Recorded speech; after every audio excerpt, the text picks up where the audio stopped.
2017 అక్టోబర్లో excise duty అనేది ₹2 వరకు తగ్గించడం జరిగింది. ఇక్కడ తగ్గించారు మళ్ళీ 2017 అక్టోబర్లో. మళ్ళీ ఇదే 2018లో మళ్ళీ ₹1.50 వరకు మళ్ళీ తగ్గించడం జరిగింది. మళ్ళీ 2019 జూలైలో లీటర్ అనేది ₹2కి పెంచడం జరిగింది. పెట్రోల్ పైన ₹2 పెంచడం జరిగింది. ఇంకోటి ఏంటంటే 2020లో లీటర్కి మళ్ళీ ₹3 అంటూ పెంచడం జరిగింది.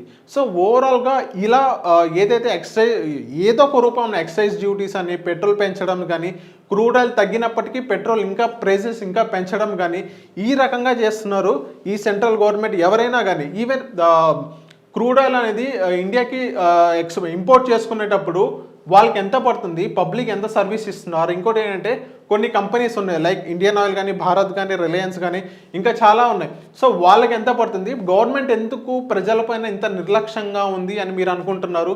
సో ఇంకోటి ఏంటంటే ఇదే క్రూడ్ ఆయిల్ సంబంధించింది మీకు మాట్లాడుకోవాలంటే క్రూడ్ ఆయిల్ అనేది రా ఆయిల్ అనేది మనకు వచ్చింది. దాన్ని ఫిల్టరైజ్ చేసి మనకి పెట్రోల్ అండ్ డీజిల్గా మనకి కన్వర్ట్ చేసుకొని ఇస్తారు. దీంతో గవర్నమెంట్కి ఎంతో కొంత బెనిఫిట్ ఎంతో కొంత ట్యాక్స్ అంటూ వస్తుంది from the Indian and Bharat petrol bunks ద్వారా. కానీ వేరేస్ మనం పబ్లిక్ కమర్షియల్ వరకు మన పబ్లిక్ కనుక మనం యూజ్ చేసుకున్నట్లయితే మనకి ఇంకా ఎంతో కొంత తగ్గాలి. కానీ ఇక్కడ మనం పెరుగుతుంది. సో ఎందుకు పెరుగుతుంది ఏంటి, ఇంకోటి ఏంటంటే మనం ట్రంప్ టారిఫ్ గురించి మాట్లాడతాం. ఆ టారిఫ్ ఎంత పడింది, ఆ టారిఫ్ పెంచడం వల్ల పెట్రోల్ రేట్స్ ఎంత పెరుగుతున్నాయి, డీజిల్ రేట్స్ ఎంత తగ్గుతున్నాయి అని మీకు ఒకసారి క్లియర్గా ఎక్స్ప్లెయిన్ చేస్తాను. ట్రంప్ టారిఫ్ వన్ వీక్లోనే క్రూడ్ ఆయిల్ అనేది $10 ఇక్కడ పరిమితం అయిందనమాట బ్యారెల్ కాస్ట్ అనేది. అప్పుడు బ్యారెల్ కాస్ట్ ఏంటంటే ట్రంప్ దెబ్బతో 1 వీక్లోనే $61.22 పరిమితం అయిపోయింది ట్రంప్ టారిఫ్ దెబ్బతో. బెరెంట్ ఫ్యూచర్స్ అంటే ఇప్పుడు మీకు ఎలా చెప్పాలంటే క్యాష్ సెటిల్ కాంట్రాక్ట్ అని అంటారు దాన్ని.